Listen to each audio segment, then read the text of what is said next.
তালিমের যে সাক্ষাৎকারটি এর ভিতরে সত্য মিথ্যার মিশেল এবং সত্য ঘটনা অনেক আছে, কিন্তু যে অসত্য যে বিষয়গুলো সেগুলো বলতে গিয়ে তিনি অনেক ধৃষ্টতা দেখিয়েছেন, যেটা তার উচিত হয়নি। বা জাসদ, অন্যান্য দল, পূর্ব বাংলার কমিউনিস্ট পার্টি, কিছু চীনপন্থী পার্টি, এরা সবাই শেখ মুজিবের শাসনের বিরোধিতা করে আসছিল এবং চরম বিরোধিতা। হরতাল হচ্ছিল সিরাজ শিকদারের আগে, এগুলো সবই সত্য। জাসদ গঠিত হলো সিরাজুল আলম খানের নেতৃত্বে, যে সিরাজুল আলম খান শেখ মুজিবের সবচেয়ে প্রিয় ছাত্র নেতা ছিল, শিষ্য বলা হতো। সিরাজুল আলম খান ওই দিন ছিল কলকাতায় চিত্তরঞ্জন সুতরের বাসায়, ঘুমেছিল। তো ওই অবস্থায় তিনি যখন চিত্তরঞ্জন সুতরের স্ত্রী তাকে ঘুম থেকে তুলে তাকে বলা হলো যে বঙ্গবন্ধুকে হত্যা করা হয়েছে, সিরাজুল আলম খান কিন্তু ঝরঝর করে কেঁদে দিয়েছে যে আমি বঙ্গবন্ধুর সরকারের বিরোধিতা করি, সরকারের পরিবর্তন চেয়েছি, কিন্তু তার এভাবে নির্মমভাবে হত্যাকাণ্ড চাইনি। ঠিক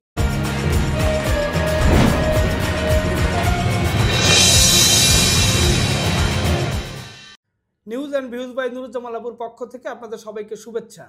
আপনারা সকলেই জানেন যে গত রাতে প্রবাসী সাংবাদিক ইলিয়াসের একটা লাইভ শোতে ইউটিউব চ্যানেলে বঙ্গবন্ধুর যে খুনি, যার মৃত্যুদণ্ড হয়েছে, সেই মেজর শরীফুল ইসলাম ডালিম, যাকে সবাই সংক্ষেপে মেজর ডালিম বলে চেনে, সেই ডালিম প্রায় 2 ঘন্টার সাক্ষাৎকার দিয়েছে এবং সেইখানে তিনি অনেক এক ধরনের, আমি বলবো যে গাঁজাখুরি গল্প বলেছেন।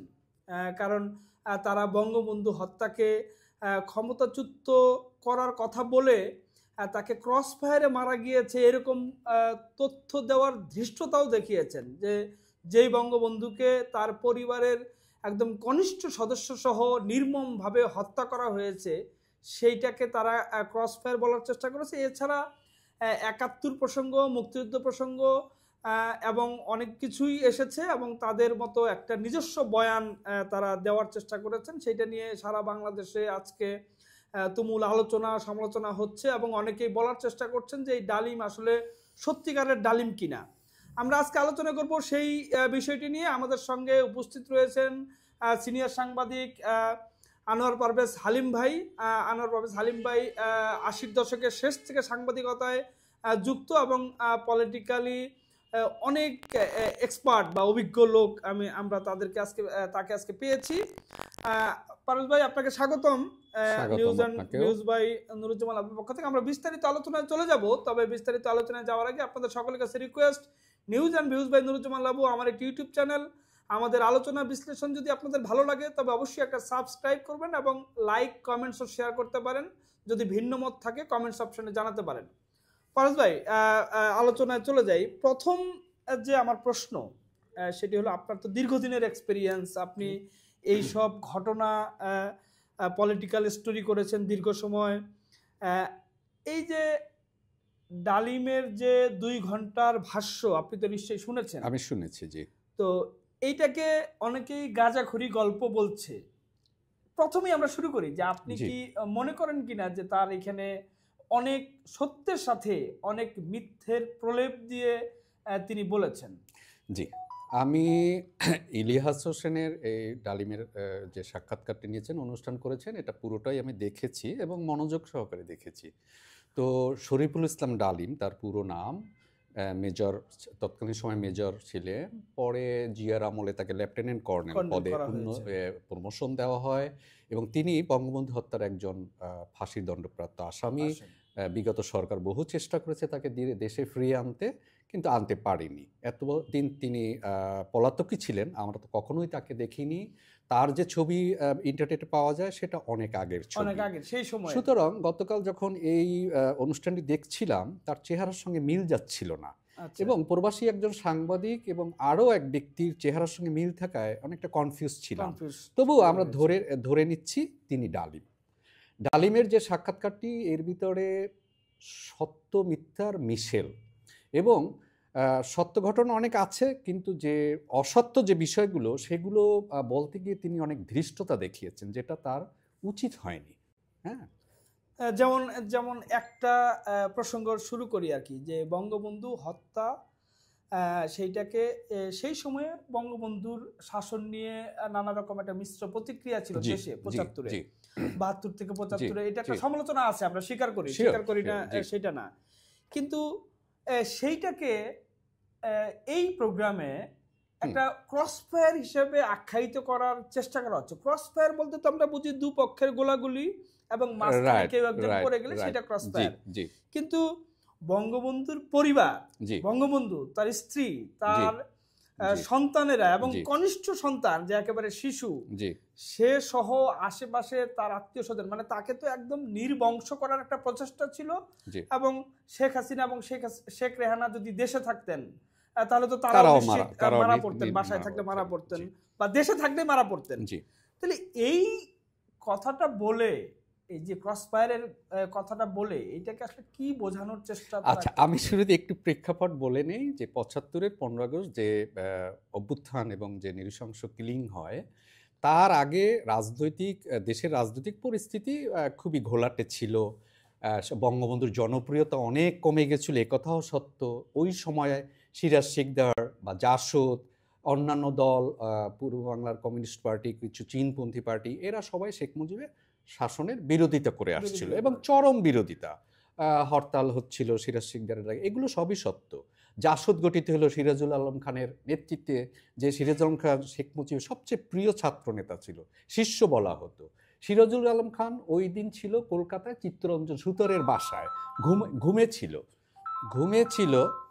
তো ওই অবস্থায় তিনি যখন চিত্তরঞ্জন সুতারের স্ত্রী তাকে ঘুম থেকে তুলে তাকে বলা হলো যে বঙ্গবন্ধুকে হত্যা করা হয়েছে, সিরাজুল আলম খান কিন্তু ঝরঝর করে কেঁদে দিয়েছে যে আমি বঙ্গবন্ধুর সরকারের বিরোধিতা করি, সরকারের পরিবর্তন চেয়েছি, কিন্তু তার এভাবে নির্মমভাবে হত্যাকাণ্ড চাইনি। ঠিক একইভাবে আপনি যদি দেখেন, বিরোধিতা আমরা করতে পারি, সরকার পরিবর্তন করতে পারি, কিন্তু তাই বলে একটি সরকারকে তো আমরা এভাবে নির্মূল করে দিতে পারি না, নির্বংশে। এটা আমরা কখনোই সমর্থন করি না।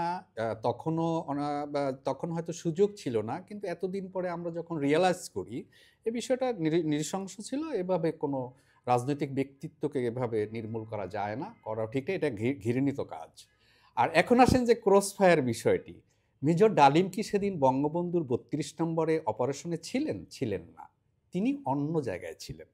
সেদিন ছিল মূল দায়িত্ব ছিল রিসালদার মোসলেল উদ্দিনের উপর, যিনি শেখ মনির বাসায় অপারেশন শেষ করে ওখানে এসেছিলেন। এবং তারা যখন বঙ্গবন্ধুর বাড়ির যে সিঁড়ি উঠতেছিলেন এবং বঙ্গবন্ধুকে তখন উপর থেকে নেমে আসছিলেন, তখন তারা অনেকটাই বিশাল ব্যক্তিত্ব, তার সামনে তারা কিন্তু অনেকটা ভীত হয়ে পড়ছিল। তারা বলছে স্যার আপনি আসেন, আপনাকে নিয়ে যাওয়া হবে, স্যার আসেন। ঠিক তখনই পেছন থেকে, মেবি আমি এই মুহূর্তে নামটা ভুলে গেছি, মেজর নূর, যাই হোক, এক মেজর, তিনি অপারেশনের অন্য জায়গায় দায়িত্ব, তিনি এগিয়ে গিয়ে মুসলিউদ্দিনকে সরিয়ে দিয়ে তিনি স্টেন গান ব্রাশ ফায়ার করলেন এবং পুরো ব্যারেল শেষ করলেন। মৃত্যুটা এভাবে হয়েছিল। আর ক্রস ফায়ারের বিষয়টা হচ্ছে, প্রথম যখন তারা ওই বাড়িতে ঢুকতে যায় তখন দাবি করা হয় যে 3 তলা থেকে শেখ কামাল গুলি করেছিলেন এবং সেই গুলির পাল্টা জবাবও দেওয়া হয়। তাতে একজন ডিএসপি সম্ভবত নুরুল ইসলাম, যিনি মারা যান, আরও 2 জন ওখানে নিরাপত্তা প্রহরী মারা যান। কিন্তু ক্রস ফায়ার তারপরে যখন বঙ্গবন্ধুকে নিয়ে নিচে নামা হচ্ছিল তখন কিন্তু কোনো ক্রস ফায়ারের ঘটনা ঘটেনি এবং এটা একেবারেই পরিকল্পিতভাবে সুস্থ মস্তিষ্কে তাকে হত্যা করা হয়েছে। এইটা তো এই যে তারা যে বললেন, আপনি একটা ঘটনার কথা বললেন যে শেখ কামাল উপর থেকে গুলি করেছিল। এখন রাষ্ট্রপতির বাসায় যখন আর্ম ফোর্সেস যাবে আর কি, সেটা কোনো ধরেন একটা কিলিং মিশন নিয়ে আর কি, তখন তো সেখান থেকে একটা প্রতিরোধ আসবে, এটাই স্বাভাবিক, খুবই স্বাভাবিক। এটা তো কোনোভাবেই সেই ঘটনাকে আমি মনে করি না যে ক্রসফায়ার বলার মানে কোনো সুযোগ রয়েছে আর কি। না, এখানে তাদের তো উদ্দেশ্যই ছিল আসলে, আমি একটু ব্যাখ্যা করি। এখানে আমরা আসলে ওই আমাদের যে এলিট ফোর্সের ক্রসফায়ার শুনতে শুনতে আমাদের মস্তিষ্কে আবার অন্য একটা ধারণা জন্মায় যে ক্রসফায়ার বলতে বোধহয় এই হয়, কিন্তু সাধারণত ক্রসফায়ার 2 পক্ষের গোলাগুলির মাঝখানে যদি কেউ পড়ে মারা যায়, হ্যাঁ সেইটা তাহলে তো হবে। ইন্টেনশন না, সেটা কোনো ইন্টেনশন না, কিন্তু এই জায়গায় তো পুরো পরিকল্পিত পরিকল্পিত আর কি। এখানে এটাকে ক্রস আচ্ছা, করার সুযোগ নাই। একটা তথ্য আপনার কথা থেকেই আমরা আসি, সেটা বললেন যে ডালিম সে সময় অন্য জায়গায় ছিল, কিন্তু অবশ্যই। ডালিমের যে সাক্ষাৎকার এবং তার তো নিজের কথাই আর কি, সেটাতে বলেন। বোঝা যাচ্ছে যে ৭১-এর পরের থেকে তিনি যে সেনা পরিষদ জিয়ার সাথে, মেজর জিয়ার সাথে তার একটা মানে কোরআন শরীফের উপর সুসম্পর্ক, হ্যাঁ হাত রেখে শপথ নেওয়া, এবং সব মিলিয়ে মনে হচ্ছে যে পরিকল্পনার অন্যতম একজন, যে কয়েকজন পরিকল্পনা করেছেন ডালিম তো তাদের অন্যতম একজন, হয়তো সে কৌশলগত কারণে অন স্পট এখানে ছিল না, তাদের অন্যদেরকে এই সাক্ষাৎকারে আরেকটা দাবি করা হয়েছে, যুদ্ধ চলাকালীন তারা একটা সেনা পরিষদ করেছিল, তারা পরিকল্পনা করছিল ভবিষ্যৎ পরিকল্পনা। এ পর্যন্ত দেশি বিদেশি গবেষকদের লেখায়, মুক্তিযুদ্ধ নিয়ে গবেষকদের লেখায় যত তথ্য মেলে এই ধরনের কোনো পরিষদের অস্তিত্ব নেই। তারপর আপনি যেটা বললেন যে শপথ করেছে পুরান এয়ারপোর্টে যখন অপারেশনে তারা আসবে, তার কিছুক্ষণ আগে রশিদ এবং ডালিম, মূল পরিকল্পনায় ছিল রশিদ এবং ডালিম, মেজর রশিদ, মেজর ডালিম, তারা পরিকল্পনা এবং অপারেশনের কিন্তু টাইম কখনো কাউকে বলেনি। সেটা ডালিমও জানে না, নূররাও জানে না, এটা কিন্তু গোপন রাখা হয়েছে। আচ্ছা, যেন ফাঁস না হয়। হ্যাঁ, এটা ফাঁস না হয়, মানে হাইলি প্ল্যান্ড। এবং আমি কিন্তু নিজের থেকে এগুলো বিভিন্ন বই পড়ে এই তথ্যগুলো পেয়েছি। যখন তারা অন্ধকারে পুরো নতুন এয়ারপোর্টে কর্মীটোলার যে সেখানে যায় এবং 700 সৈনিক, এবং সেখানে ডালিমরা ব্রিফ করে, তখন কোরআন শরীফ নেওয়া এবং সবাইকে শপথ করা হয়। তার আগে শপথ করা হয়েছে এমন কোনো তথ্য আমার জানা নেই। এটার সাথে একটা সম্পূর্ণ প্রশ্ন আছে যে আপনি ৭১-এ যখন আপনি যুদ্ধ করছেন, তখন তো আপনার মাথায় আসলে নরমালি যুদ্ধটাই মেন। অফকোর্স আপনি মেজর ডালিম যে বলছেন যে যুদ্ধের পরে আমাদেরকে ভারতীয় আগ্রাসনের বিরুদ্ধে যুদ্ধ করতে হবে, আপনারা তো তখন যে ৭২ থেকে ৭৫-এর আমল, বঙ্গবন্ধুর আমল যে একটু সমালোচিত হবে, সেটি তো আপনারা, সেটাকে বোঝা সম্ভব না। এইখানে যে সে মিলিয়ে ফেলছে এবং নিজের ক্রেডিট নিতে চাচ্ছে অনেকটা। ঘটনাটা হলো যে যুদ্ধের পরে যখন দেশ গঠন হচ্ছিল, তখন সেনাবাহিনীর মনে নানান ক্ষোভ ছিল, এটা আমরা জানি সবাই। তাদের ইউনিফর্ম নেই, তাদের রেশন নেই, এর ভিতরে রক্ষী বাহিনী গঠিত হলো, তাদেরকে ভারতে ট্রেনিং দেওয়া হলো, উন্নত অস্ত্র, উন্নত ইউনিফর্ম দেওয়া হচ্ছে, রেশন দেওয়া হচ্ছে, যে কারণে তারা ভীত ছিল যে হয়তোবা সেনাবাহিনী আস্তে আস্তে ডিমোলিশ করে রক্ষী বাহিনীকে মূল ক্ষমতায় আনা হবে, এ নিয়ে ছিল। সেনাবাহিনীর ভিতরে আরও একটা তখনই ছিল যে পাকিস্তান ফেরতরা চলে আসলো, সিনিয়ররা। ইতিমধ্যে মুক্তিযুদ্ধের অটো প্রমোশনের কারণে জুনিয়ররা সিনিয়র হয়ে গেছে, নানান দ্বন্দ্ব ছিল। কিন্তু মেজর ডালিম কিন্তু বঙ্গবন্ধু পরিবারের সবচেয়ে ক্লোজ একজন সদস্য, বলবো আমি, সদস্যের মতোই তার পরিবারে যাতায়াত ছিল। তার ওয়াইফ নিম্মিকে নিয়ে সে যেত, রেহানা এবং কামাল তাকে বস বলতো, কিন্তু হ্যাঁ, কামাল তাকে বস ফান করে বস ডাকতো, কারণ সে সিনিয়র ছিল, এবং ওই বাসায় যেত, রাতের খাবার খেত, গল্প করতো। এগুলো আমরা পেয়েছি, বিভিন্ন তথ্যে পাওয়া যায়। মূলত ডালিমকে কখনই করে দেওয়া হলো, আপনারা জানেন যে ডালিমের খালাতো বোনের বিয়ে ছিল লেডিস ক্লাবে, এবং সেদিন একটা ঘটনা ঘটেছিল, রেড ক্রসের তৎকালীন চেয়ারম্যান গোলাম মোস্তফার সঙ্গে, ছেলের সঙ্গে তার শ্যালকের একটা দ্বন্দ্ব হয়, এবং সেটা অবশ্যই ডালিম কালকে যে বর্ণনা দিয়েছে তাতে তার কোনো ফাঁকফোকর নাই, সঠিক বর্ণনা দিয়েছে। আর আপনারা আরেকটা ব্যাপার জানেন যে ডালিমের যে ওয়াইফ নিম্মি, ডাকনাম নিম্মি কিন্তু এই যে বেঙ্গল গ্রুপের আবুল খায়ের লিটুর বোন, এবং জাতীয় অধ্যাপক রাজ্জাকের ভাইয়ের মেয়ে। অর্থাৎ ডালিমের চাচা শ্বশুর হয় আপনার অধ্যাপক রাজ্জাক। তো ডালিম তো একই সঙ্গে ওই ঘটনার পরে তাদের কয়েকজন অফিসারকে চেক করা হয়েছিল, মূলত শেখ পরিবারের প্রতি। তখন কিন্তু ডালিম ক্ষুব্ধ হয়ে যায় এবং বিপক্ষে চলে যায়। এইটার সাথে একটা সম্পর্ক কোশ্চেন আপনাকে করি, যে আমরা কিন্তু এই যে ডালিমের এই ঘটনার বর্ণনার আগ পর্যন্ত বাংলাদেশে একটা প্রচলিত ছিল যে এই মেজর ডালিমের ওয়াইফকে কিডন্যাপ করেছিল Sheikh Kamal. Absolutely wrong information সবার কাছে, এটা প্রোপাগান্ডা। দুটো প্রোপাগান্ডা আছে শেখ কামালের বিরুদ্ধে। আমি কিন্তু আওয়ামী লীগের সমর্থক নই, তারপর আমি বাস্তব ঘটনা বলতে তো বলাটা নৈতিক দায়িত্ব। হ্যাঁ, শেখ কামালের বিরুদ্ধে দুটো প্রোপাগান্ডা, একটা হচ্ছে বাংলাদেশ ব্যাংক ডাকাতি আর একটা ডালিমের স্ত্রীকে অপহরণ, এ দুটোই সত্য ঘটনা না। এবং আপনারা বলবো না, বর্তমান প্রজন্ম যেটা শুনছে একটু ক্রস চেক করলে পাওয়া যায়, প্রচুর বই, গবেষণা বই আছে, এই দুটো ঘটনাই মিথ্যে, এটি সঠিক নয়।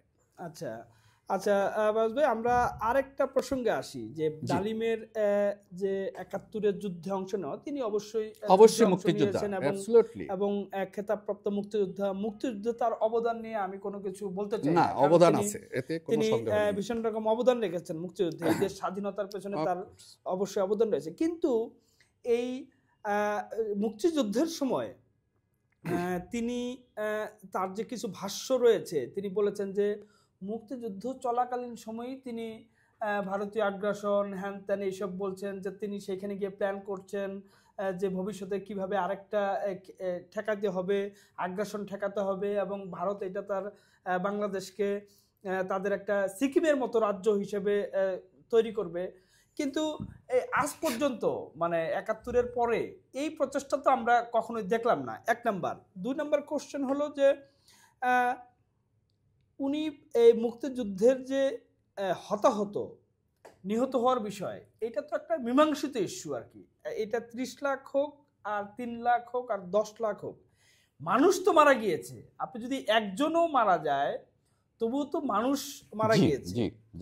সম্ভ্রমহানি আমরা অসংখ্য, মানে উনি বললেন যে মাত্র ২ জন নারীকে তিনি পেয়েছেন যে সম্ভ্রমহানি হয়েছে। আমরা এতদিন জেনে এসেছি যে ৩ লাখ মা বোনের ইজ্জত নিয়েছে পাকিস্তানি হানাদার বাহিনী, এবং শেরপুরের একটা বীরাঙ্গনা পল্লী রয়েছে শেরপুর জামালপুরের দিকে আর কি, অসংখ্য। মানে তার যে ২ জনের কথা, তার অবদান রয়েছে, কিন্তু তার মধ্যে কি, তার আলোচনার মধ্যে মুক্তিযুদ্ধকে একটু খাটো করার প্রবণতা তো অবশ্যই। জি জি, এইখানে প্রথমত আপনি বলছেন যে ভারতের আধিপত্য আগ্রাসনের বিরুদ্ধে তারা মুক্তিযুদ্ধ চলাকালীন সময়ই একটা ভেতরে ভেতরে একটা ক্ষুব্ধ ছিল।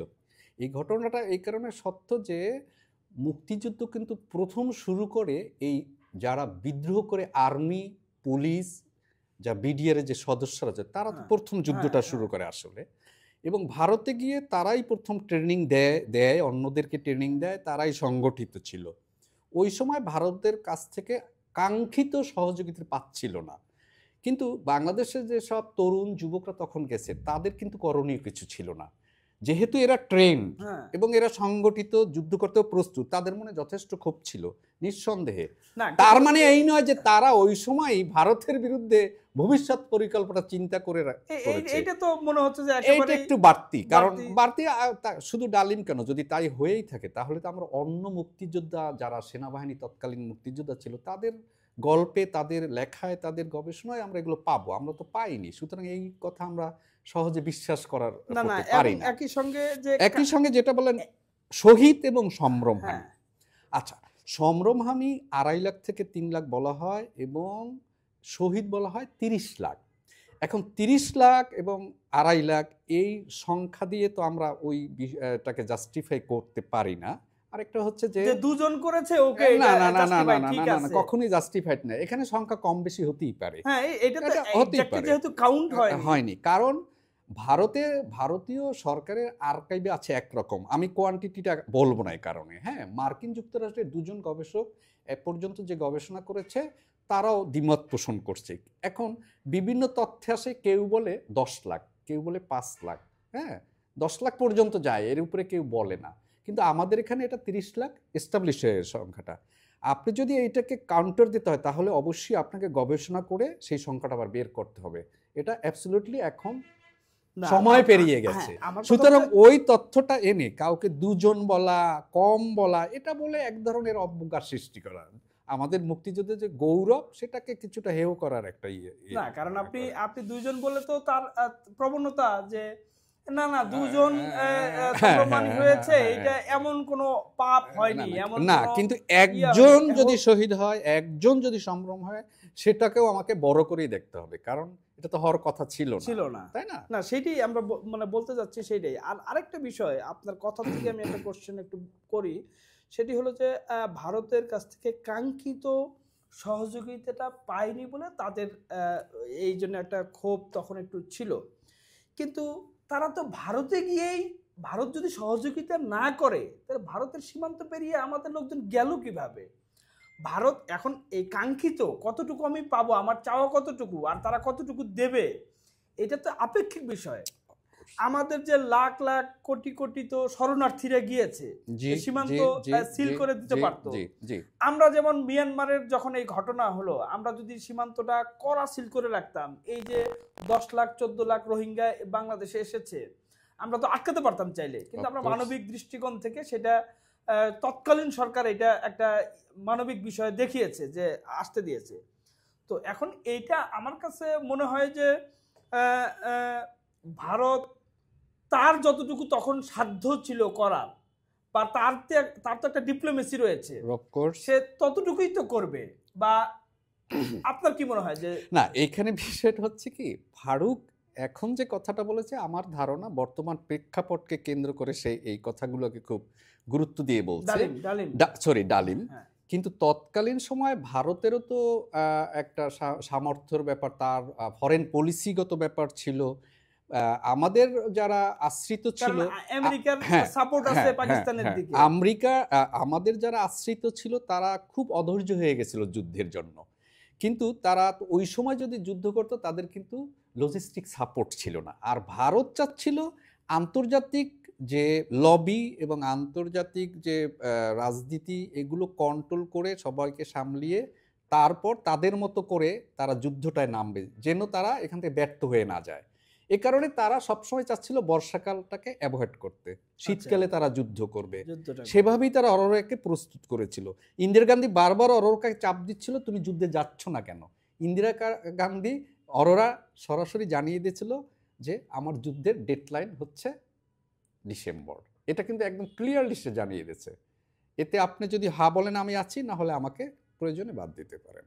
হ্যাঁ, তো এই আর ক্ষোভটার কথা তো আমি বললাম, এটা তারা অধৈর্য হয়ে গেছিল, কিন্তু অস্ত্র ছিল না। কিন্তু অস্ত্র ছিল না। আর যেটা বলেন ভারতে কেন গেছে, এটা তো আওয়ামী লীগের সঙ্গে তো একটা তাদের অলিখিত একটা সম্পর্ক তৈরি হয়েছিল যে যুদ্ধ বাঁধবে এবং বাঁধলে তারা সেখানে চলে যাবে। এটা আগে থেকে ইন্দিরা গান্ধীর সঙ্গে তাদের ছিল। এটা তো এর রেজাল্টটা কি? আমরা তো স্বাধীন দেশ পেয়েছি। হ্যাঁ, আমরা স্বাধীন দেশ পেয়েছি।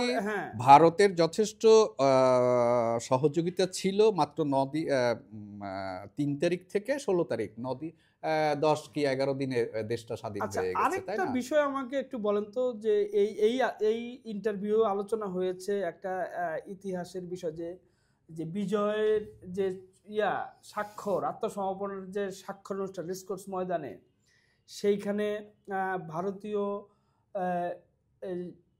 মানে উপসেনা প্রধান ছিলেন, বাংলাদেশের উপসেনা প্রধান ছিলেন, সেইখানে আমাদের যে প্রধান সেনাপ্রধান তিনি জেনারেল ওসমানী, তিনি কেন ছিলেন না, এটা নিয়ে অনেকে বলে যে কেন ভারতীয় বাহিনীর কাছে আত্মসমর্পণ করতে হলো।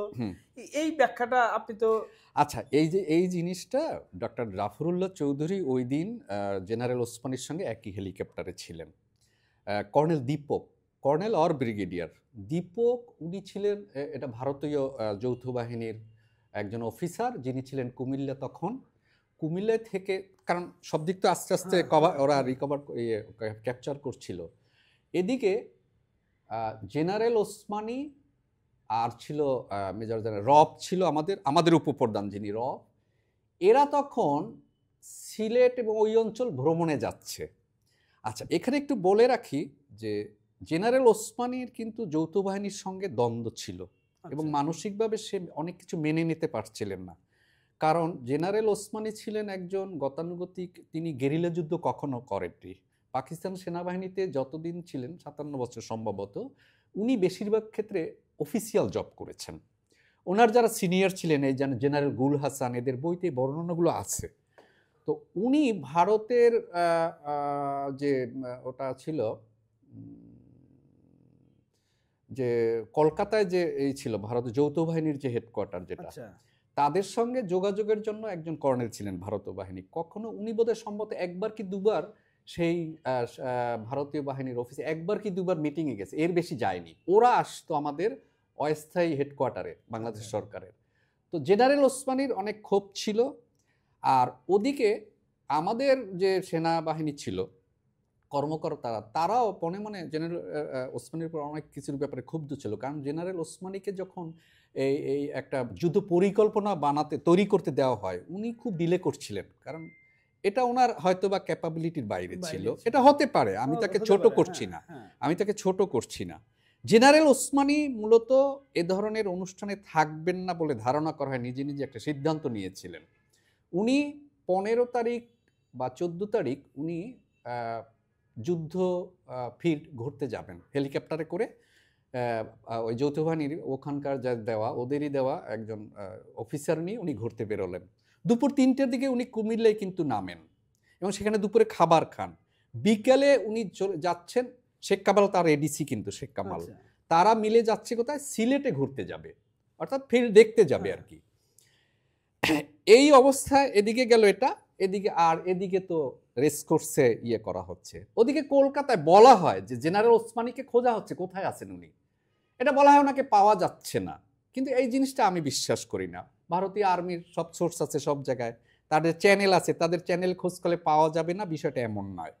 তো তারা করলো, প্রধানমন্ত্রী তাজউদ্দিন আহমেদ তাও ঠিক করলো যে আমাদের যে ছিল সে একে খন্দকার, তাকে পাঠানো হবে, উপসেনাপ্রধান, উপসেনাপ্রধান তাকে পাঠানো, এবং তিনিই আসছিলেন। এবং ভারতেরও তো উপসেনাপ্রধানই ছিলেন আর কি। ভারতের তো জেনারেল অরোরাই ছিলেন, অরোরাই ছিলেন। আচ্ছা, এইটা কি কোনো একটা ম্যাটার করে? এখন পর্যন্ত এইটা কোনো কনস্পিরেসি কিনা এটা প্রমাণ হয়নি যে ভারতের কনস্পিরেসি কিনা যে জেনারেল ওসমানীকে বাইরে রাখতে হবে, আত্মসমর্পণ অনুষ্ঠানে রাখা যাবে না। এটা আরেকটা ব্যাখ্যা পাওয়া যায়, সেটা হচ্ছে আত্মসমর্পণ অনুষ্ঠানে দুপক্ষের দুজন থাকবে, দুজনই তো দুই বাহিনীর প্রধান থাকবেন।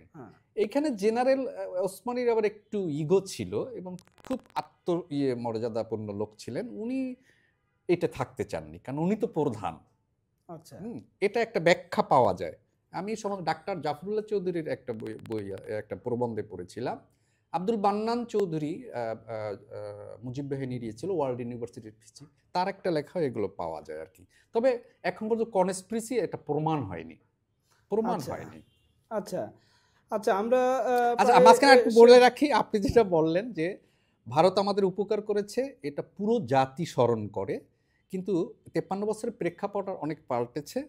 আমরা ছোট রাষ্ট্র, তারা বড় রাষ্ট্র, এখানে বন্ধুত্ব অবশ্যই থাকবে, কিন্তু উভয় মর্যাদাপূর্ণ, এটা আমাদের মনে রাখতে হবে। বাংলাদেশের যে কোনো নাগরিক, আমি বাংলাদেশি সিটিজেন, আমরা অবশ্যই একটা মর্যাদাপূর্ণ সম্পর্কই আমার চাওয়া। আমি কোনোভাবেই চাবো না যে ভারত আমার উপরে খবরদারি করুক, কিন্তু আমি ভারতের বিদ্বেষী মনোভাব নিয়েও আমি চলতে চাই না। সেটা ডিপ্লোমেসি, পররাষ্ট্রনীতি সেটা বলে না। আমি চাই তার সাথে বন্ধুত্বপূর্ণ সম্পর্ক, আমি তাকে হেল্প করব, সেও আমাকে হেল্প করবে। আমি আরেকটু যোগ করতে চাই, সাক্ষাৎকারে ফিরে আসতে চাই। ডালিম এতদিন পলাতক ছিল, হঠাৎ করে কোনো রিনাউন্ড কোনো টেলিভিশন নয়, একজন ইউটিউবারের সাক্ষাৎকারে উপস্থিত হয়ে কেন হলেন এবং কেন এই ধরনের কথা বললেন, এটা কিন্তু একটা বড় প্রশ্ন। তার এই সাক্ষাৎকার নতুন করে কোনো বিতর্কের জন্ম দিবে, সেইটাই আমি আসতেছি যে এই সাক্ষাৎকারে ডালিমের যে ভাষ্য, মেজর ডালিমের যে ভাষ্য, সেই ভাষ্যে মনে হচ্ছে যে বঙ্গবন্ধু হত্যাকাণ্ডের ঘটনাটা মেজর জিয়া জানতেন। আচ্ছা, একই সঙ্গে জানতেন, এবং তিনি পরের আরেকটা সময়ে জিয়াউর রহমান যখন ক্ষমতা এসেছেন তখন তিনি স্বীকার করেছেন যে তার সাথে বিরোধও তৈরি হয়েছে এবং তাদেরকে বিভিন্ন রাষ্ট্রে পদোন্নতি দিয়ে বিভিন্ন জায়গায় পদায়ন করেছে। কিন্তু আবার উনি অভিযোগ করেছেন যে তার স্ত্রী নিম্মি যখন ক্যান্সার আক্রান্ত, তখন খালেদা জিয়ার আমলেও তাকে 96-এর কথা বলেছেন যে তখন তাকে হাউস অ্যারেস্ট করে রাখা হয়েছিল। কিন্তু তারপরে যে বিএনপি ক্ষমতা এসেছে খালেদা জিয়ার আমলে, তখন কিন্তু বেগম খালেদা জিয়া তাকে পাসপোর্টটা রিনিউ করতে দেননি বলে তিনি অভিযোগ করেছেন। আমি বলতে চাচ্ছি যে এই যে বঙ্গবন্ধু হত্যাকাণ্ডের সঙ্গে আওয়ামী লীগের একটা বয়ান রয়েছে, এবং আমি বিবিসির স্টুডিও পড়েছিলাম যে যখন বঙ্গবন্ধু হত্যাকাণ্ডের ঘটনাটা জিয়াকে জানানো হয় তিনি তখন শেভ করছিলেন, তিনি বলেছেন সরাসরি যে সো হোয়াট, হ্যাঁ সো হোয়াট, কি ভাইস প্রেসিডেন্ট দায়িত্ব টেক ওভার করবে আর কি, দায়িত্ব আর কি, মানে তার যে প্রতিক্রিয়া এবং আজকের এটা কি প্রিপ্ল্যান কিনা বিতর্কের উদ্দেশ্যেই একেবারে শুরু থেকে বলি, উনি যে দাবিটা করেছেন জিয়র রহমান এই ঘটনায় জড়িত ছিলেন, এটা আওয়ামী লীগের একটা ভাষ্য আছে। দেখেন ওই সময়ের প্রেক্ষাপটে ক্যান্টনমেন্টে আর্মি অফিসাররা এবং বাইরে রাজনৈতিক, এটা একটা ওপেন সিক্রেট, বাতাসে ঘুরে বেড়াতো যে কিছু একটা ক্যান্টনমেন্টে ঘটতে যাচ্ছে। ইন্ডিয়ার কাও তৎকালীন যে রয়ের প্রধান ব্যবসায়ীর বেশে এসে বঙ্গবন্ধুকে বলে গেছে, কিন্তু বঙ্গবন্ধু এতে আরো রাগ করছে, তোমাদের এইভাবে আসার দরকার কি, উনি গুরুত্বই দেয় না। আচ্ছা, এদিকে ধরেন জেনারেল শফিউল্লাহ, তিনিও বঙ্গবন্ধু বলছেন, তিনি বলছেন না এটা কিছুই না, উনি এগুলোকে পাক্তা দিতেন, উনি মনে করতেন বাঙালি হচ্ছে ওনার, উনি বাঙালির ওনাকে এই কাজটা অন্তত তাকে করবে না। জিয়র রহমান জানতেন কি জানতেন না উনি দাবি করতেছেন। আপনাকে ওই সময়ের প্রেক্ষাপট বলি, মেজর ফারুক একদিন মাত্র, এটা ফারুকের ভাষ্য, চ্যানেল ফোরে লন্ডনের সাক্ষাৎকারে বলেছে রশিদ এবং ফারুক দুজনই, যে একদিন মাত্র মেজর ফারুক তখন জিয়ার সঙ্গে সাক্ষাৎ করছে তার অফিসে, এবং এই প্রসঙ্গটা তুলছিল এভাবে যে সরকারের পরিবর্তন হলে কেমন হয়। ওনার ভাষ্য, ফারুকের দাবি, উনি বলেছিলেন যে এই কাজটা তোমরা জুনিয়ররা করলে আগাতে পারো, সিনিয়রদের না জড়ানোই ভালো। ইন্টারেস্টিং হচ্ছে এরপর জিয়া তার অফিসের স্টাফদের বলে দিচ্ছে যে ফারুক যেন আর তার অফিসে কখনো ঢুকতে না পারে। এখন দেখেন ওই সময় কিন্তু ততদিনই কিন্তু এই যে ডালিম কিন্তু বরখাস্ত, ডালিম সহ আরও 6 জন। ডালিম আমি বিশ্বাস করি না যে জিয়ার সঙ্গে কোনো বৈঠকের সুযোগ পেয়েছে, সুতরাং উনি দাবি করলো সেই দাবি বিশ্বাসযোগ্য না। এটা আবার বলেন হতে পারে যে ধরেন এরপরে কে প্রিভিলেজ পাচ্ছে। আচ্ছা, সেটা আমি বলতেছি, যদি বলেন যে এই আর্মিরা শুধু কি জিয়াই জানতেন, জেনারেল শফিউল্লাহ সেনাপ্রধান, গোয়েন্দা তথ্য তার কাছে রিপোর্ট যাওয়ার কথা, তিনি কি জানতেন না? বা যে তার ছিলেন খালেদ মোশারেফ, তিনি কি জানতেন না? 46 ব্রিগেডের প্রধান সাফায়েত জামিল, তিনি কি জানতেন না? তারা সবাই কম বেশি জানতেন, হয়তো ডেডলাইন জানতেন না। কি আদতে কি ঘটবে সেটা তো ফারুকরা প্রকাশ করে নাই, কিন্তু একটা কিছু ঘটবে তারা জানতেন। হ্যাঁ, সুতরাং জিয়াকে একা দোষারোপ করার একটাই কারণ হতে পারে জিয়া পরবর্তীতে বেনিফিশিয়ারি হয়েছে, যে কারণে এবং ধীরে ধীরে 21 বছর আওয়ামী লীগ ক্ষমতায় ছিল না, তখন আওয়ামী লীগের পরবর্তীতে প্রধান প্রতিদ্বন্দ্বী বিএনপি এবং জিয়া, সুতরাং তারা এটাকে বড় করে দেখে।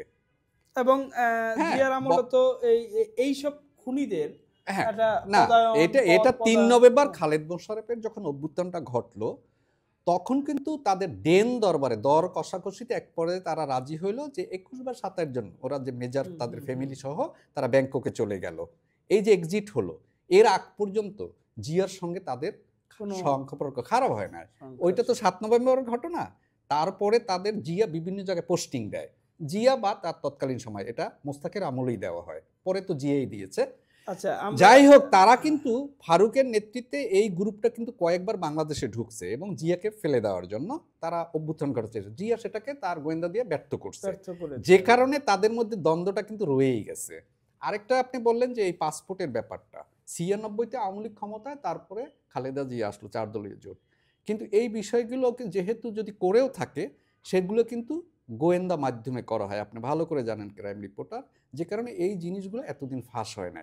যদি হয়ে থাকে আমরা কিন্তু আজও জানি না, মানে এই প্রথম ফারুকের দাবিতে আমরা জানলাম। সেইটার প্রসঙ্গে আরেকটা একেবারে শেষের দিকে আমরা আর কি, এইটা এই বক্তব্যে, এই ইন্টারভিউয়ে আমরা দেখেছি যে উপস্থাপক এবং যে অতিথি তাদের আসলে পাকিস্তান, মানে একটা ভারত বিরোধিতা তীব্রভাবে প্রকাশ পেয়েছে এবং পাকিস্তান প্রেমটা যেন উতলে উঠেছে। যেমন উপস্থাপকই অনেকবার পাকিস্তান, মানে পাকিস্তানের প্রেম, অনেক কিছু আপনি নিশ্চয়ই দেখছেন।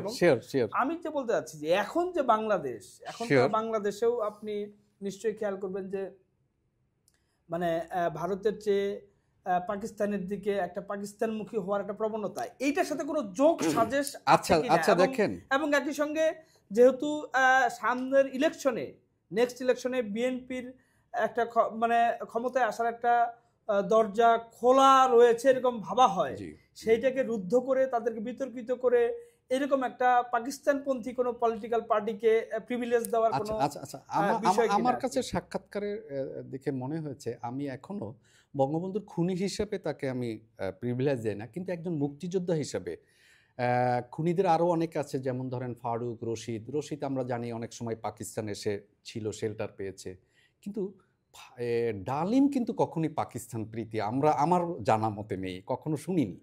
তো কালকের সাক্ষাৎকারে আমার কাছে মনে হয়েছে যে ডালিমকে বরং উস্কে দিয়েছেন, উপস্থাপকে উস্কে দিয়েছেন। উপস্থাপকের রাজনৈতিক সংশ্লিষ্টতা নিয়ে আমি পরিষ্কার ধারণা নেই, কিন্তু আমার সন্দেহ আছে আর কি। হ্যাঁ, এবং আপনারা জানেন যে এটা খুবই স্বাভাবিক যে বাংলাদেশে এখন যদি জরিপও করা হয় এবং বিএনপির জন্য সামনের অনেক নির্বাচনে যেতে আসা খুব সহজ। হ্যাঁ, কারণ এবং আরেকটা যে পক্ষ আছে তাদের ভোটের সংখ্যা আপনিও জানেন, আমিও জানি, তারা সেই পর্যায়ে যায়নি। এখন এই সাক্ষাৎকারের মাধ্যমে ফারুককে উস্কে দিয়ে অন্য কোনো দল, অন্য কোনো শক্তি হয়তো তাদের পথ সহজ করার কোনো পায়তারা করছে কিনা, এটা সন্দেহজনক, নিঃসন্দেহে সন্দেহজনক। সেটাই। আর যেটা বললেন যে ওই মানে ডালিমের বিষয়ে, আসলে আমরা মনে করি যে খুনি আসলে খুনি আর কি, মানে যিনি এই তাকে নানাভাবে গ্লোরিফাই করে তিনি তার ৭১-এর ভূমিকার জন্য তাকে আমরা মনে করি স্যালুট জানাবো, কিন্তু ৭৫-এর নির্মম এবং নারকীয় হত্যাযজ্ঞের জন্য তাকে আমরা ধিক্কার জানাবো এবং তার পানিশমেন্ট আমরা চাই যে পানিশমেন্ট সে যেন পায়, যেটা আদালতের মাধ্যমে হয়েছে। দর্শক মণ্ডলী, আমরা আজকে এ পর্যন্তই। আপনাদের সবাইকে ধন্যবাদ news and views by Nuruzzaman লাবুর সঙ্গে থাকবার জন্য। আমরা নতুন কোনো ইস্যু নিয়ে, নতুন কোনো অতিথি নিয়ে আবারও আপনাদের সামনে হাজির হব। সে পর্যন্ত ভালো থাকুন, সুস্থ থাকুন। আল্লাহ হাফেজ। আল্লাহ হাফেজ।